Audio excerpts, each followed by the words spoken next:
The doctor looked me in the eye and said, "If we don't remove the tumor now, it could kill you." But the tumor wasn't new. It was growing inside the scar I'd carried for 50 years, left by napalm. If that sounds impossible, stay with me, because this isn't just a medical mystery. It's a story about war, memory, and a scar that saved my life. Hit subscribe if you're ready for a story you won't forget. The overhead lights buzzed with a cold, sterile glow, casting long shadows across the operating room. Daniel's body lay still on the table, covered in white sheets except for the exposed portion of his upper back, where the surgical field had been prepped. Monitors beeped steadily at his side, recording every heartbeat, every breath, each shallow rise and fall of his chest. A team of surgeons in blue stood poised, their gloved hands hovering just inches from the long raised scar that ran diagonally across Daniel's left shoulder blade. The scar was deep, thick, and discolored, red in some parts, purple in others. And around its edges, a dark, swollen mass had begun to take shape. "He's stable for now," said Dr. Thomas, a young surgical oncologist with sharp eyes behind fogged-up glasses. "But we need to move fast. If the margins are deeper than expected, we'll have to take more tissue. This thing's invasive." Beside him, a nurse handed over the scalpel. Daniel's breathing slowed slightly, and one of the machines gave a shrill alarm. "Heart rate's dropping," the anesthesiologist warned. Dr. Thomas glanced at the screen. "Let's start." "We don't know how long we've got." Everything was quiet for a moment, the kind of quiet that feels suspended in glass, waiting to be shattered. Daniel wasn't awake, not really, but somewhere between the anesthesia and the haze of memory, his mind drifted. His body was on the table, but his thoughts weren't in Minnesota anymore. They were in the fire. The first thing he remembered wasn't the sound, it was the heat, a suffocating wave of it. Then the light, orange, white, too bright to look at, and the pain, a pain so total, so complete, it drowned out the screams around him. A 9-year-old boy in a cotton shirt running barefoot down a dirt path, the sky behind him opening in flames, a village in chaos, mothers clutching children, the napalm falling like liquid fire. Daniel had felt it hit, not on his face, not on his legs, but across his back, like someone had poured the sun down his spine. Then nothing but burning. His mouth had opened, but he wasn't sure if any sound came out. All he could remember was the taste of ash, and the smell of his own skin turning to smoke. On the table in the present, his fingers twitched. Dr. Thomas didn't notice. Scalpel. In Daniel's mind, he wasn't in a hospital anymore. He was running. His feet hit the dirt road of Trangbang. He turned his head, trying to find his sister, Thoi. She had been just behind him, holding their mother's hand. He looked back, but all he saw was fire.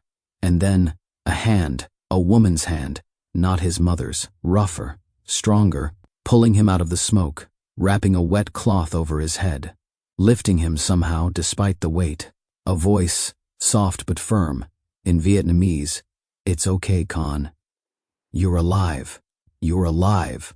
Back in the operating room, Dr. Thomas made the first incision, just to the left of the scar's center. The tissue bled slowly, sluggish, fibrotic, not normal, not healthy. "This is bad," he muttered. The nurse beside him frowned. "What is it?" "It's deeper than we thought. Looks like the tumor's been growing under the scar tissue for years. We might be looking at muscle involvement." He cut a little deeper. A small pool of dark blood spread across Daniel's back. Daniel's mind reeled. The images blurred. He saw the face of the nurse who had carried him. He never knew her name, just her eyes, dark, determined, crying without tears. He never saw her again, just the ceiling of a hospital tent, then the cargo plane, then the sky over California. His breathing changed again. Dr. Thomas paused. "We're losing perfusion in the lower left quadrant." "BP's dropping," the anesthesiologist confirmed.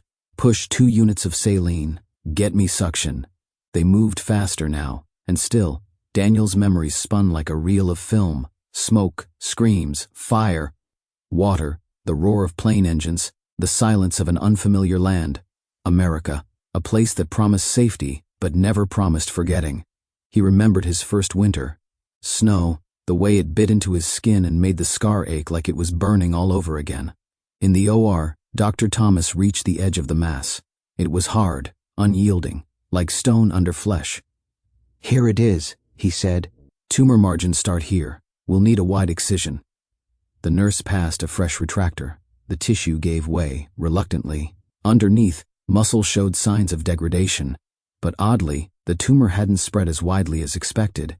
"Could be the scar tissue boxed it in, Dr. Thomas said. "It's like it was trapped. Strange." On the table, Daniel's heart rate began to stabilize. Dr. Thomas looked up. "Okay, we're holding. Let's keep going." And in Daniel's mind, a final image remained. His mother's face, not from the day she died, but before, in the kitchen, smiling. Her hand brushing flour from his cheek. Her voice humming a lullaby he hadn't heard in 50 years. His lips moved slightly. "Ma." And then silence. The light above his head was softer now. No longer blinding, no longer sterile and surgical. Just pale diffused daylight filtering in through a thin curtain, casting a warm blur across the white ceiling. Daniel opened his eyes slowly. The world came into focus in layers. First the light, then the scent of antiseptic, then the quiet hum of machines nearby. His mouth was dry. His chest felt heavy, but it rose and fell slowly, steadily. That in itself was a small miracle. For a moment, he didn't move. He simply stared at the ceiling and listened. The rhythm of a heart monitor, a soft beep every second or so, the faint sound of footsteps in the hall, then a voice, familiar, gentle, but laced with tension. "Daniel, you're awake?" "Karen." He turned his head, slowly, and saw her sitting beside the bed. Her hands were clenched around a foam coffee cup. Her eyes, blue and tired, searched his face, and when they found recognition, they filled with tears. "You scared the hell out of me," she whispered, setting the cup down and leaning closer. He tried to speak, but his throat caught. He shook his head slightly, just enough to say, "Not yet." Karen reached for a small cup of water and a straw. She helped him drink, just a little, and then gently wiped the corner of his mouth. "You were under longer than expected," she said softly.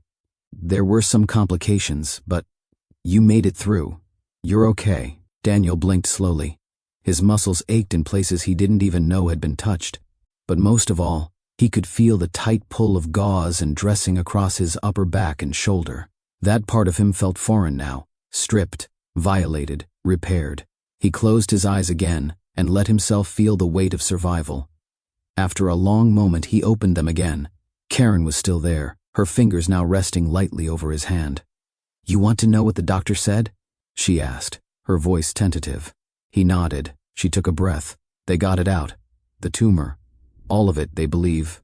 They'll have to wait for the full pathology, but Dr. Thomas said it hadn't spread beyond the scar tissue."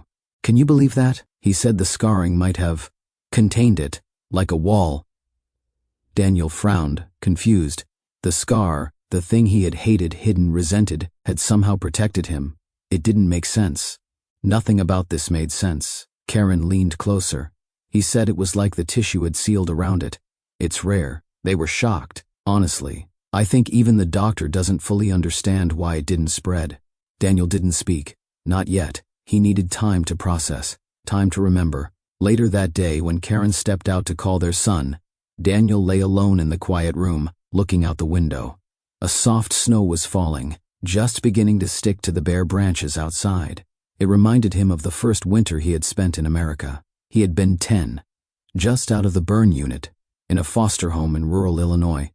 The family was kind, well-meaning, Christian, white. They tried to include him in their world, but there was always a gulf, a gap he couldn't cross. He didn't speak much English then. The food tasted wrong.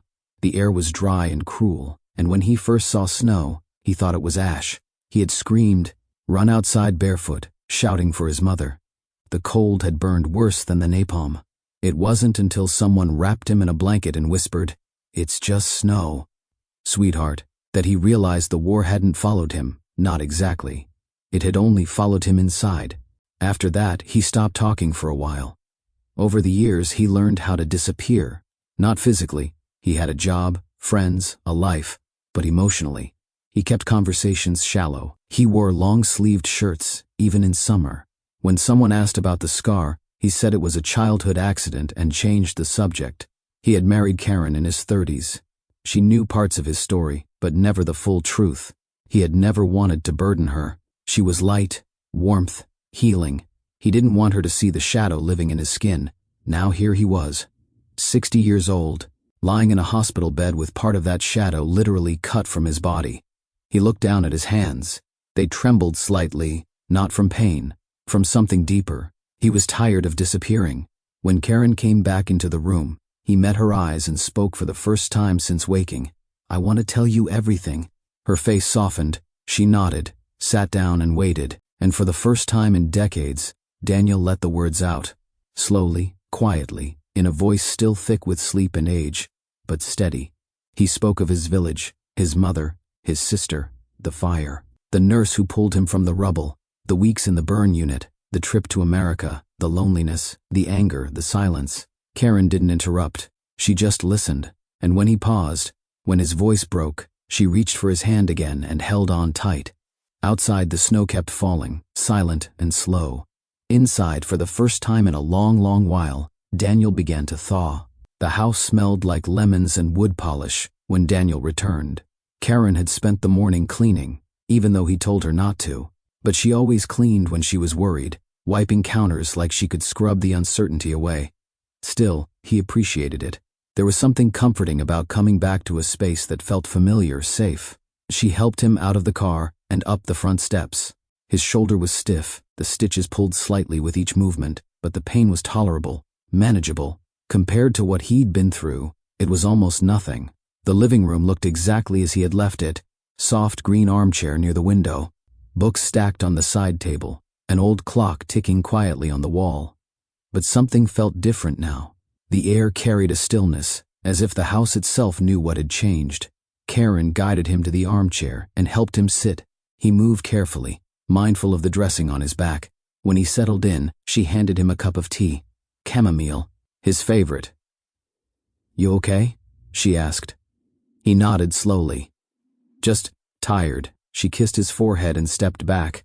"I'll start some soup." Left alone, Daniel let his eyes wander the room. Photographs on the mantel, one of their wedding day. Him in a gray suit, Karen in a pale blue dress. Another of their son, Michael, holding a fishing rod with a triumphant grin. A few black and white shots of Karen's parents, but none from Daniel's childhood. There were no photos of him before age 10. No images of his mother, his sister, his village. Just a silence where that history should have been. He leaned back, closed his eyes, and let memory take over. The orphanage had been cold. Not just in temperature, though the winters were brutal, but in atmosphere. It wasn't cruel, just indifferent. The caretakers did their jobs. They fed the children, clothed them, taught them English. But there was no warmth in the touches, no softness in the voices. It was efficient survival. Daniel had arrived still wrapped in bandages. His burns had mostly closed by then, but the skin was tight and shiny, especially across his back and upper arms. He remembered how the other children looked at him, like he was broken, like he might be contagious. No one sat next to him during meals. No one invited him to play. He learned to retreat, to fold inward, to pretend the stares didn't matter. At night, when the other boys whispered about comic books and baseball, he lay still, in his bunk, listening to the distant whistle of wind through cracked windows. One day, a boy named Chris tried to rip off Daniel's shirt during recess. "Let's see it," he taunted. "You're hiding something." Daniel resisted, but Chris was bigger. The shirt tore, exposing part of the burn scar. Chris screamed and stumbled back. A few other boys gasped. One vomited. After that, they called him Melt Man. The name stuck for years. The staff never did much about it. They had too many kids, not enough time. And Daniel never spoke up. He thought maybe he deserved it. Maybe being different meant he should be alone. He didn't know what love was supposed to feel like until much later. Back in the present, he opened his eyes. Karen stood in the doorway with a bowl of soup. She hadn't said anything, hadn't interrupted, just waited, as if she knew he needed space to breathe. "I didn't know if you wanted chicken or lentil," she said, "so I made both." He smiled faintly. "Lentil." She nodded and crossed the room, setting the tray down on the side table. Then she knelt beside him, reaching out slowly toward his shoulder. "Can I?" He hesitated. No one, not even Karen, had touched the scar directly in years. It wasn't about the pain. It was about what it represented. The past, the shame, the part of him that never healed, no matter how many surgeries he'd endured. But today felt different. He gave a slight nod. She unwrapped the dressing gently. The incision was still red, stitched neatly but healing. Beneath it, the old scar tissue rippled like dried riverbeds. The skin was tight and uneven, but there was no longer a raised lump beneath it. The tumor was gone. Karen ran her fingers along the edge of the scar, lightly, reverently. "You're beautiful," she said. Daniel let out a breath he hadn't realized he was holding. "You don't have to say that." "I'm not saying it to make you feel better," she replied. "I'm saying it because I've always thought it. You carried this your whole life, and never once let it stop you from being kind, from being gentle. That's beautiful, Daniel." He looked away, swallowing the lump in his throat. "I used to think it made me weak," he said quietly, "like I wasn't whole." Karen leaned in and kissed his cheek. "You're more whole than most people I know." They sat in silence for a while, the soup forgotten, cooling on the tray. Later that night, Karen helped him upstairs. She suggested he try lying on his right side to avoid pressure on the wound. As he settled into bed, she pulled the covers over him and turned off the lamp. Just before she left the room, Daniel spoke. "I've been thinking about going back." She paused. "To Vietnam?" He nodded, though she couldn't see it in the dark. "There's something unfinished," he said. "Someone I left behind." Karen didn't ask who. She simply stepped back into the room and sat on the edge of the bed. "If you want to go, I'll help you plan it," she said. "Whatever you need." He reached out and took her hand. "Thank you." In the darkness, he thought again of his sister's face. He hadn't seen her since the fire. For all he knew, she hadn't survived. But something deep inside told him she had. Something quiet, insistent. He had survived the flames. Perhaps she had too. The plane ticket sat on the kitchen table for 3 days before Daniel finally picked it up and slid it into his passport. It felt heavier than paper should feel, like it carried not just information, but weight. 48 years of questions, silence, and unsaid goodbyes, all packed into one thin rectangle. Karen had done most of the logistics. She was always better at planning. She found the flights, secured a visa, contacted a travel agent in Ho Chi Minh City. She even helped him draft a letter, translated into Vietnamese, requesting permission to visit his birthplace. It had taken time to locate the right district, the right officials, the right way to ask. The village didn't exist on most maps anymore, at least not by the name he remembered. It had been absorbed into a larger commune, renamed, rebuilt, buried under layers of modernization and history. But the coordinates still existed, and Daniel still remembered the trees, the river bend, the dirt path that led to what used to be his family's house. On the morning of his flight, he packed lightly. A few shirts, a notebook, his medications. He slipped a small photograph into the side pocket of his bag, one he had drawn himself years ago from memory. It showed a woman in a nurse's uniform, her face unfinished, her features blurred, except for the eyes. He didn't know if she had been a nurse or a local or just a stranger passing by. All he knew was that she had pulled him out of the fire and told him he would live. He had never seen her again. He didn't even know her name, but he remembered her eyes, dark, steady, filled with something that looked like grief and resolve at once. It had haunted him all his life, not knowing whether she had survived the war, whether she had been punished for helping him, whether she had carried his memory the way he carried hers. She had been the last human contact before the machines took over, the doctors, the planes, the cold American hospitals. At the airport, Karen squeezed his hand. "You okay?" Daniel nodded. "Nervous. You're allowed to be." They stood in silence for a moment, watching people rush past. Tourists, business travelers, families returning home. Daniel felt like he was moving in slow motion. Every sound was muffled, every movement delayed. Karen placed something into his coat pocket. "I packed extra bandages, and your ointment. Don't forget to apply it after showers." "I won't." She stepped closer, resting her hand against the side of his face. "When you find what you're looking for, whether it's someone or something, promise me you'll let it in. Don't shut it out again." He nodded, throat tight. "Promise?" "I promise." She kissed him once, soft and lingering, then stepped back. He walked through the gate. The flight to Vietnam was long. Daniel didn't sleep much. He kept his eyes on the small screen in front of him, watching the animated plane move slowly across the Pacific. Every few hours, he opened his notebook and wrote a few lines. Thoughts, fragments, questions. At one point, he wrote, "What if I go back and find nothing?" Then he crossed it out. By the time the plane descended over Ho Chi Minh City, it was dusk. The sky was streaked with orange and purple. Daniel stared out the window, searching for something familiar, though he knew the city had changed. Skyscrapers, highways, neon signs. None of it looked like the world he had left behind. He stepped off the plane into thick, humid air. It clung to his skin like memory. The smell of diesel, spices, wet pavement. It all came rushing back, more through his senses than through thought. Inside the terminal, he moved slowly, careful not to strain his shoulder.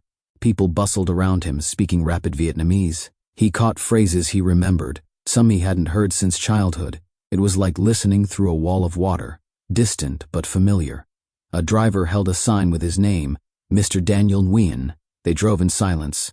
The city was alive with scooters, blinking lights, street vendors. It felt chaotic but purposeful, like every sound had its place. Every horn and shout and laugh was part of the rhythm. At the hotel, he checked in, went to his room, and opened a window. Below, the street was still busy even as night fell. Children played soccer in a small alley. A woman grilled skewers over a small cart. Music drifted from an open doorway. Daniel stood there, watching, absorbing. He didn't go to sleep right away. Instead, he took out the drawing again, the one of the woman who saved him. He laid it flat on the desk and stared at it for a long time. Then he wrote in his notebook, "I'm not here to find her. I'm here to remember that she was real." He closed the book and turned off the light. Tomorrow, he would go back to the village. The next morning, the car arrived just after sunrise. The driver, a young man with a baseball cap and a soft, polite voice, helped Daniel with his bag, then opened the back door of the sedan. The sun was still low, casting long shadows across the city streets as they pulled away from the hotel and headed northwest. Traffic thinned as they left the city behind.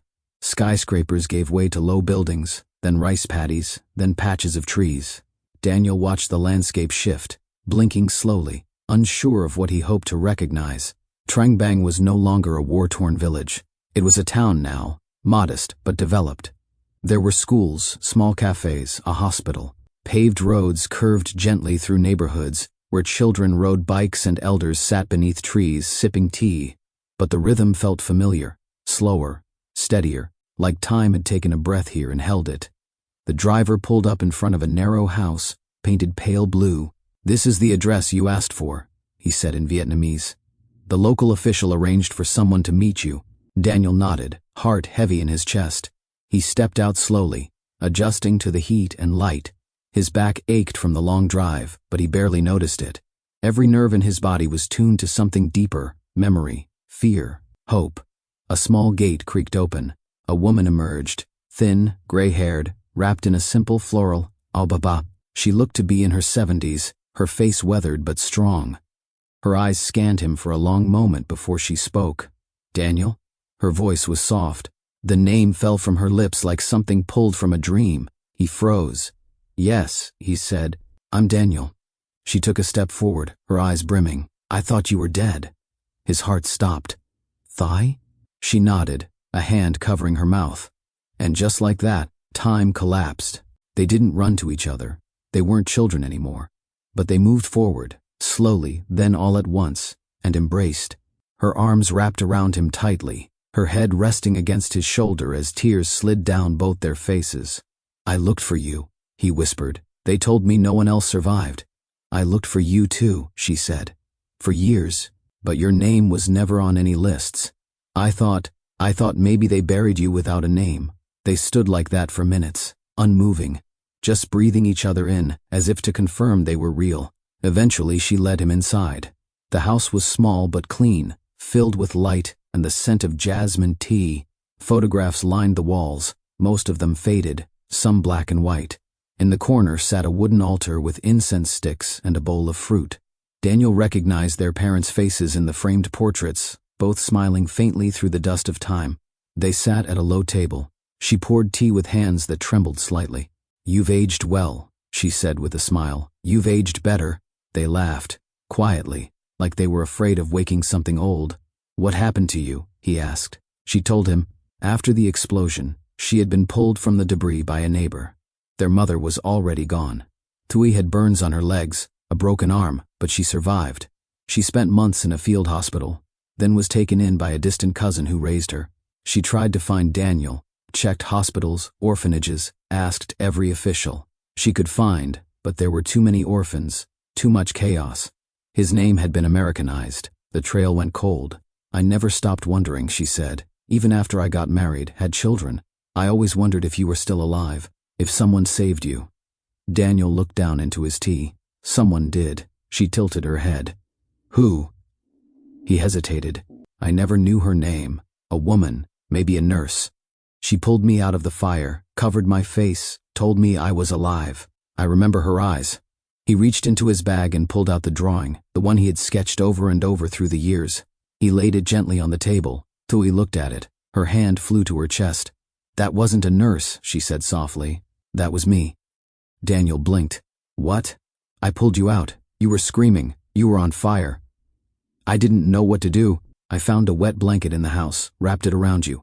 I called for help. Then someone grabbed me. I was taken away for treatment, and I thought you died. I never knew they took you away separately. Daniel stared at her, his throat closing. You saved me. I didn't know it mattered, she said, tears falling. I thought it wasn't enough. It was everything. Silence settled between them. Not awkward, reverent, like they had stumbled into a sacred truth neither of them expected. He reached across the table and took her hand. I've been looking for you my whole life. She squeezed his hand gently. And I've been praying you were still out there. I didn't think I'd ever see you again. They spent the rest of the afternoon talking. She showed him old family heirlooms, letters she had written but never sent. He told her about America, the foster homes, the surgeries, the long silence he had wrapped himself in like armor. As the sky turned orange outside, they stepped out to the back garden. The trees had grown tall. The dirt road was now paved, but the shape of the land, the bend of the river, the line of the horizon remained. This is where it happened, she said, pointing to a bare patch near the edge of the property. The fire fell here. Daniel stood still, staring at the ground. He could see it. Flames, smoke, bodies running. He could smell the burning, hear the screams. But now there were butterflies, a child's bicycle, the distant hum of a radio. The past hadn't vanished, but it had made space for the present. He knelt slowly and touched the earth. For the first time, it didn't burn. The morning air in Trang Bang was cooler than expected. A gentle breeze moved through the trees as Daniel and Toy walked side by side along the narrow path that led to the cemetery. It had rained the night before, so the earth was still damp, the scent of wet grass and incense lingering in the air. The sky above was soft gray, the sun hidden behind a veil of clouds. They walked in silence for a while, each step measured, thoughtful. Daniel carried a small bouquet of white lilies. Tui held a bundle of incense sticks tied with red thread. At the edge of the cemetery stood a modest gravestone, slightly tilted, framed by wildflowers that had grown up around its base. The stone bore their mother's name, hand-carved and weathered with time. Tui knelt first, her fingers tracing the letters as she whispered something under her breath. Daniel stood behind her, staring at the grave, not sure how to begin. He hadn't seen this place since he was a child. He hadn't even known it existed. Tui lit the incense and placed the sticks gently into the soil. She was buried here a week after the bombing, she said softly. A neighbor found her body. It took days to get through the paperwork. There were so many others. Daniel knelt beside her, his knees pressing into the wet earth. I didn't get to say goodbye, he said. I didn't either, she replied, but she knew we loved her. They sat in silence, heads bowed. Daniel closed his eyes. In his mind, he saw her again, not as she had been in those final moments, but earlier. Laughing in the kitchen, braiding Tui's hair, singing to him in the dark during thunderstorms. Her voice had been low, steady, safe. I used to dream about her, he said. For years. Then the dream stopped. I thought that meant I was forgetting her. Tui looked over at him. You didn't forget. You carried her with you, even if you didn't know it. Daniel swallowed hard. I thought if I didn't talk about it, maybe it wouldn't hurt as much. But it just sat there, inside me, like a rock. Tui reached out and placed her hand over his. It's time to let it go. He nodded slowly. They stayed there a while longer, watching the incense smoke curl upward. A few butterflies drifted past. Somewhere nearby, a dog barked lazily. Life, as it always did, continued. Later they walked back toward Tui's house. Neither spoke for several minutes. I'm sorry. Daniel said finally. Thuy glanced at him. For what? For vanishing, for not trying harder to find you. You were a child, she said gently. And even as adults, we were oceans apart. Don't apologize for surviving. He took a breath. Do you remember the song she used to sing? The one about the red kite? Thuy smiled, surprised. I haven't heard it in years. Daniel hummed the first few notes, hesitant. Then Thuy joined in, their voices weaving together in a thread stretched thin by time, but never broken. When they reached her house, Daniel sat down in the garden while Thuy prepared tea. The plants were lush, banana trees, herbs, flowers he couldn't name. A small swing hung from a tree branch. It creaked softly in the breeze. She returned with 2 cups and sat beside him. I have 3 children, she said. 1 lives here. 2 moved to the city. Do they know about me? She nodded. I told them bits and pieces. They knew they had an uncle who disappeared in the war. Now they'll know the rest. Daniel smiled. I'd like to meet them someday. You will. They drank in silence for a while, the kind of silence that didn't feel empty. Eventually, the driver arrived. Daniel stood at the gate, his small bag over his shoulder. Thuy walked him out, her hands clasped in front of her. The sky had begun to clear, the clouds parting just enough for the sun to peek through. Thank you, he said. For everything? No, she replied. Thank you. For coming back. For remembering. He hesitated. Can I come again? She laughed. You'd better. They embraced once more, tighter this time, a full circle embrace. As the car pulled away, Daniel looked back. Thuy stood at the gate, waving. The house behind her shimmered slightly in the heat, the garden vibrant with color. He didn't cry. He didn't need to. Something in him had shifted, unlocked. The wound was still there, but it was no longer infected. It could finally begin to heal. Back in the car, he opened his notebook. On a fresh page, he wrote, She saved me twice, once from the fire, and now from silence. He looked out the window as the trees blurred past. It wasn't closure, but it was peace. The flight home felt shorter somehow. Though the hours were the same, Daniel spent most of it staring out the window, watching the ocean drift below like a vast mirror. His thoughts were quiet, no longer tangled in knots of what-ifs and regrets. There was still sadness, of course. Loss never really left. But something inside had settled. A knot loosened. A breath exhaled after years of holding it in. Karen met him at the airport with her arms open and tears already gathering in her eyes. She didn't ask questions right away. She just held him for a long time, as if grounding him back in this life, this home. Did you find what you were looking for? She asked later, in the car, her hand resting gently on his thigh. He nodded.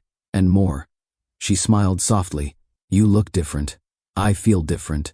The next morning, Daniel sat across from Dr. Thomas in his small, sunlit office at the hospital. A folder rested on the desk between them, slightly ajar, revealing pages of charts and pathology reports.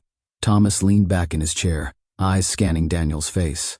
How are you feeling? Sore, but alive. The doctor chuckled. That's a good start. He tapped the folder. I wanted to talk to you about the final pathology. The full results came in while you were away. Daniel nodded, waiting. The margins were clean, no residual tumor cells. And here's the strange part. Thomas slid one of the reports across the desk. The scar tissue surrounding the tumor?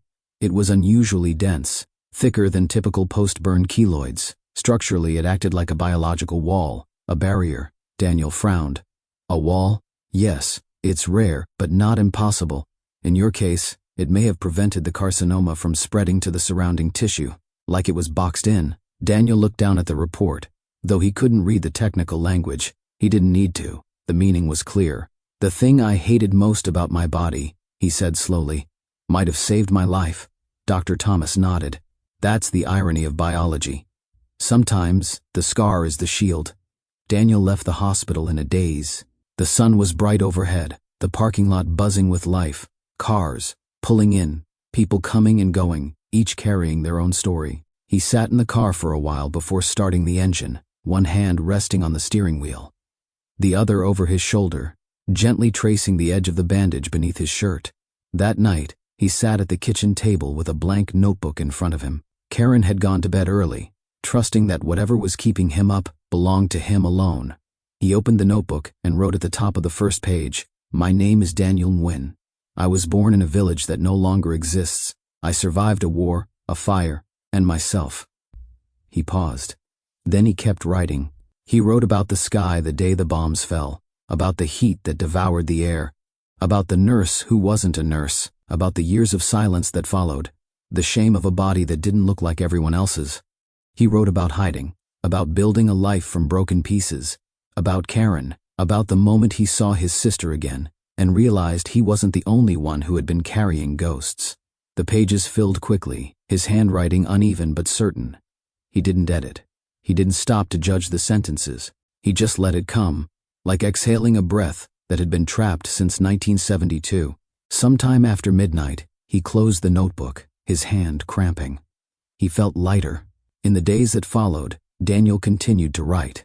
Some nights he shared passages with Karen. Other times he just read them aloud to himself, listening to the sound of his own story finally being spoken.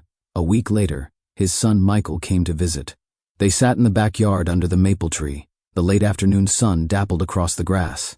"I read Mom's message," Michael said. "She told me some of it." Daniel nodded. "I want to tell you the rest. When you're ready." Michael looked at him, his eyes softer than Daniel remembered. "I'm ready." So Daniel told him. He started with the scar, with the fire, with the girl who pulled him from the smoke and turned out to be his sister, with the letter he never wrote, with the names he forgot and the ones he never could. Michael didn't interrupt. He didn't look away. When Daniel finished, he simply reached out and placed his hand over his father's. "I wish I'd known sooner," he said, "but I'm glad I know now." That night, Daniel stood in front of the mirror. He removed his shirt slowly, deliberately.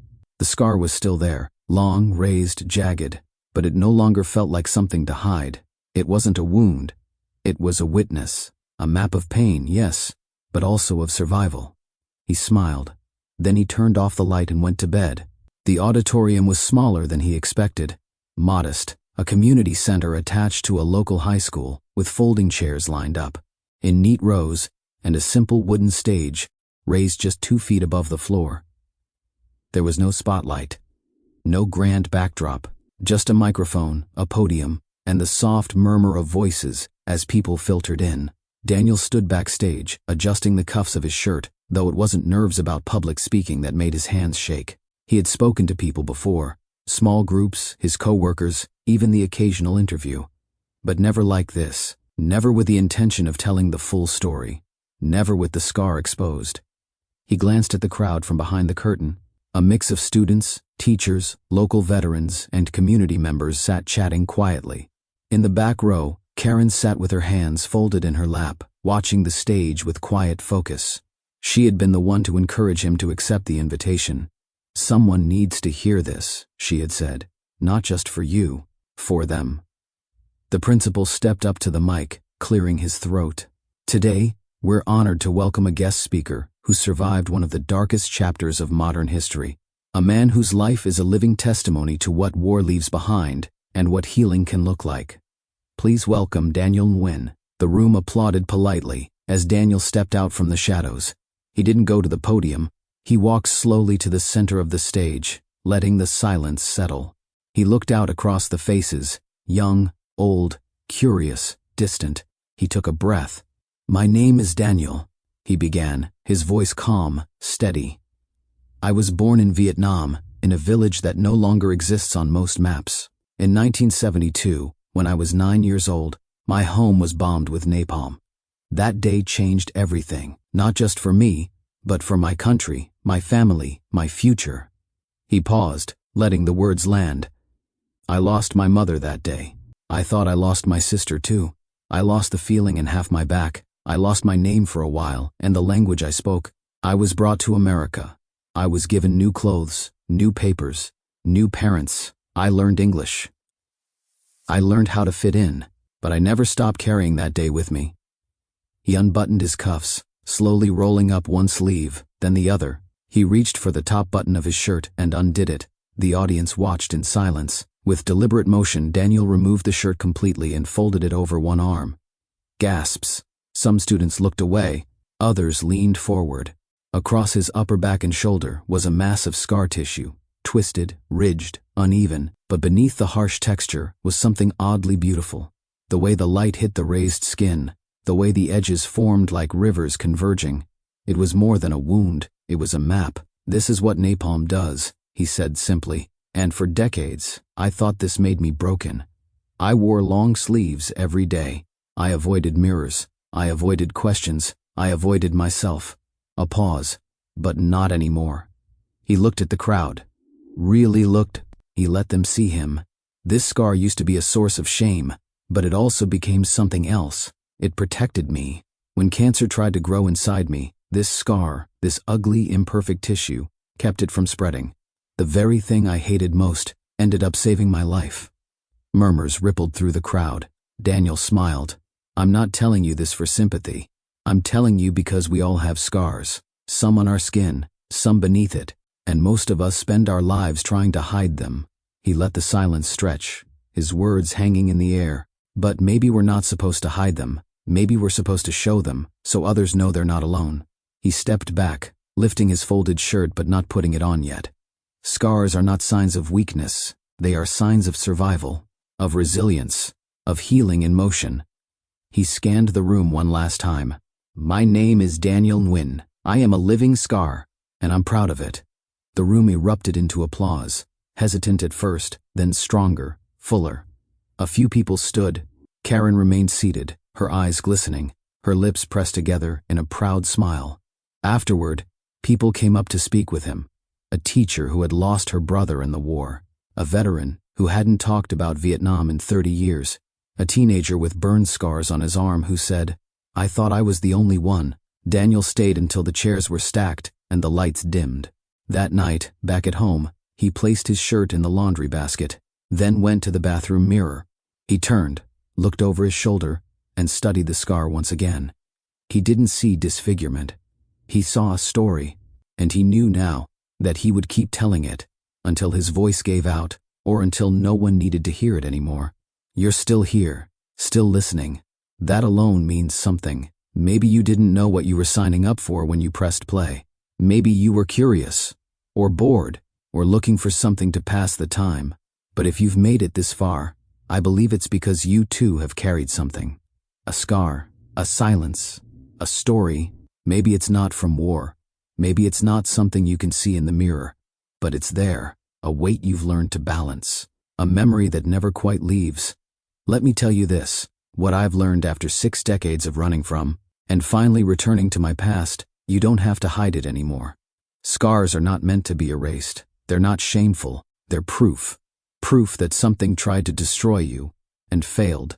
Proof that you've been through something and you're still here, still breathing, still capable of love, of change, of healing. I used to think my story was mine alone, that no one wanted to hear about a burned little boy from a forgotten village halfway across the world, that people would turn away if they saw what my back looked like, that they'd pity me, or worse, dismiss me. But I was wrong. When I finally shared the truth, something happened. People leaned in. They didn't turn away. They saw their own pain in mine, and I saw theirs in return. That's the power of story. It connects what we think is separate. It builds bridges between strangers. It turns pain into thread. And suddenly, we're all stitched together by something more than just time. So here's what I want to ask you. What's your scar? What's the thing you've been carrying in silence, thinking no one would understand? Maybe it's something you survived as a child. Maybe it's something you regret as an adult. Maybe it's a face you can't forget, or a goodbye you never got to say. Whatever it is, don't let it sit in the dark forever. Tell someone, write it down, speak it aloud, even if your voice shakes. Because the moment you share it, you take back control. You stop being haunted and start being heard. And who knows, maybe your story is the one someone else needs to survive their own. If this story meant something to you, don't keep it to yourself. Share it. Leave a comment. Tell someone you love. And if you've got your own story, something you've been afraid to bring into the light, start here. Start with one sentence, one memory, one truth. Let this be the place where the silence ends. Let this be the moment where healing begins. Thank you for walking through this with me, for listening, for staying. And if no one has told you this today, let me be the first. You're not alone. You never were, and you never have to be again. If you carry a scar on your body or in your heart, remember this. It doesn't mean you're broken. It means you've endured. You've lived. And maybe, just maybe, you've become someone stronger because of it. I want you to picture this. An old man, standing alone in front of a mirror. He removes his shirt slowly, not to check the wound, but to honor it. For the first time, he doesn't see pain. He sees proof. Proof that he survived. Proof that he's still here. And proof that his story matters. Now let me ask you, what's the story behind your scar? Leave a comment below. You never know who might need to hear it. And if this story touched something deep inside you, I invite you to subscribe, not for the algorithm, but so you won't miss the next story that just might speak to your soul. Thank you for being here. And until we meet again, stay brave, stay kind, and never hide your story.